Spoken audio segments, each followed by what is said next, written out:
All right.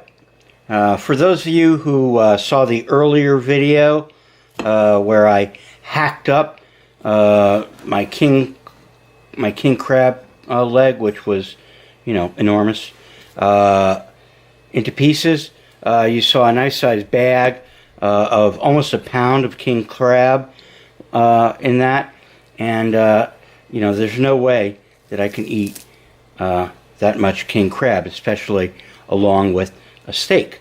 So I picked out of that bunch of sections that I cut up just this one, which has a big claw on it. And is that a beautiful big claw or what? That's like lobster size.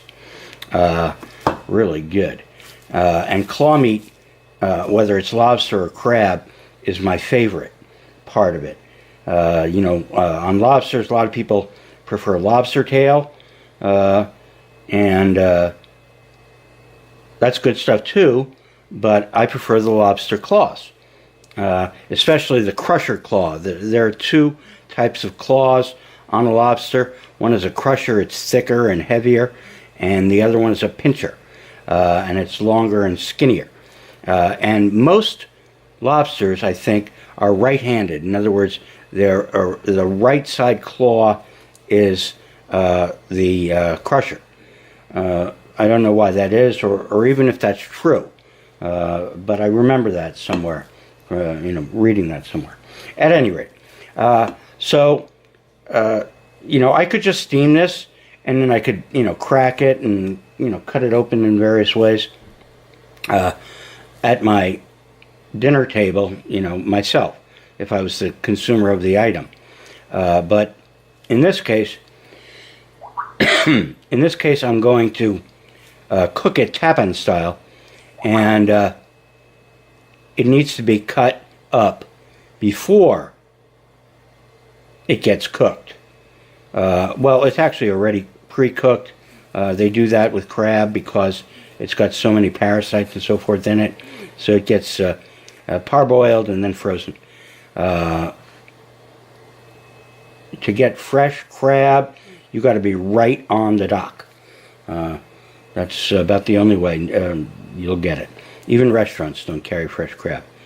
Okay, so the thing is, we got to section this up a little further, and the first thing I'm going to do is take the claw off, if I can, with the knife. Now, I haven't done this procedure since I became a cripple, so I'm not 100% sure that I'm going to be able to do everything. I've got tools here that should enable me to do it, but I don't know. Oh, I better not stab myself. See, now this is looking too hard to get through with this knife. And that's not going to happen, okay? And so our next step up is to go with a cleaver, okay? A meat cleaver. And you notice I've got a blade protector on there. I make those myself. I make them from the packaging of, anything from ice cream to you name it, and with duct tape and so forth, so it fits. And now a cleaver, if I swing it and whack at it, I can probably get through it, but I could miss, and I could miss that way, and that would be really bad. And I don't want that to happen. And if I was really strong still, I could probably just hit it with my hand and crack through it. But I don't think I can do that either. So it's time for another tool out of the box. And we're going to try to do this with a hammer. Okay?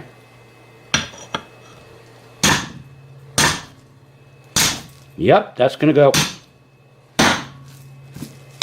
Now we're almost through. Bingo!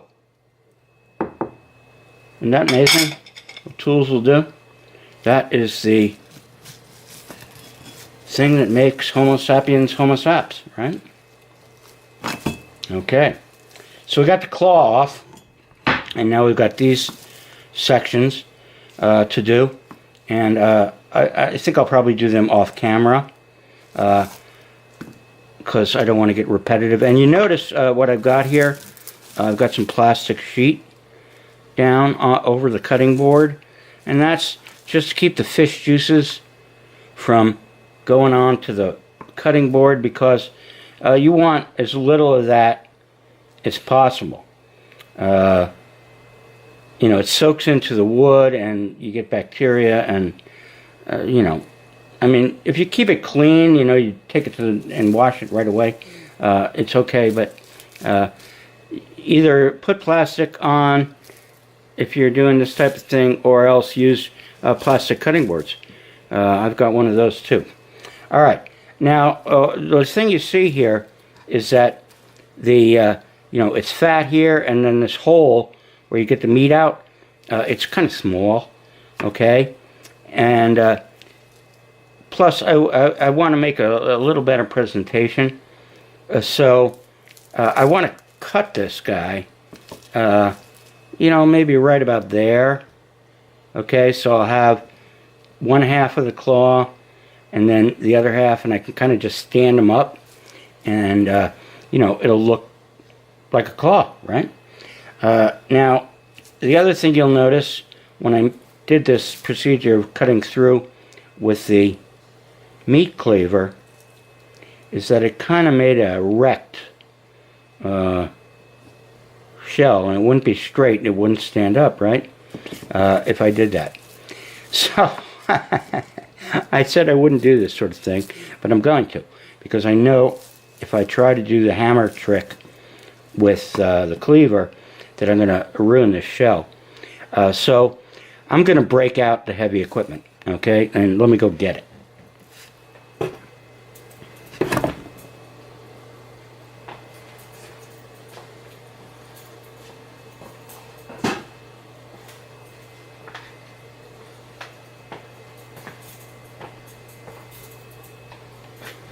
All right, there you go.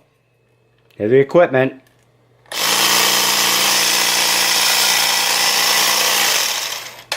All right, that is going to cut through the shell and make it straight pretty good, I'm pretty sure.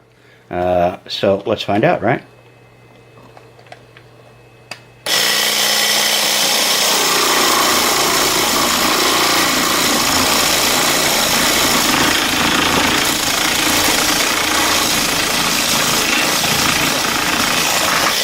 There's a fucking hard shit.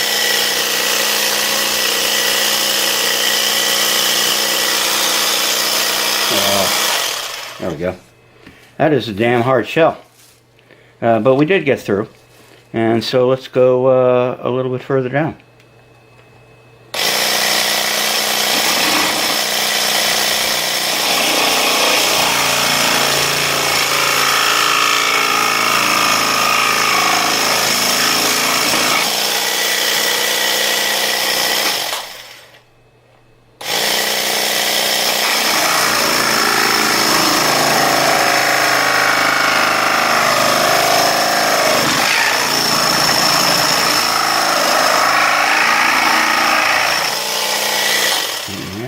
We're getting there, but very slowly, right? So what I'm going to do now is I'm going to do a combination experiment. Now that I got a little line going there, I'm going to go back to the cleaver and hit it with that. Here we go again. The cleaver on there in the slot. Ugh, gotta hold it. It's a bad arm. Let's get that in a position I can hold it sort of straight. There we go.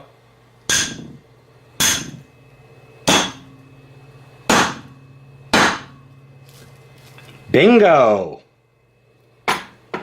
Holy cow. It worked. I am shocked. It's like I said, I haven't done this procedure in years. Certainly not since I became a cripple. And now, the parts of the shell will stand up, you see, on the plate and look really cool when I finally do the presentation. in a while. And also on the Tappan table, when they're cooking, this allows the flavorings and so forth that I use to flow up into the cavity and flavor the crab meat. So, it's more flavorful and different, if you will, than just having plain crab. And so, okay, all the procedures work. I'm going to section this guy up and then get them ready to go in the Tappan table.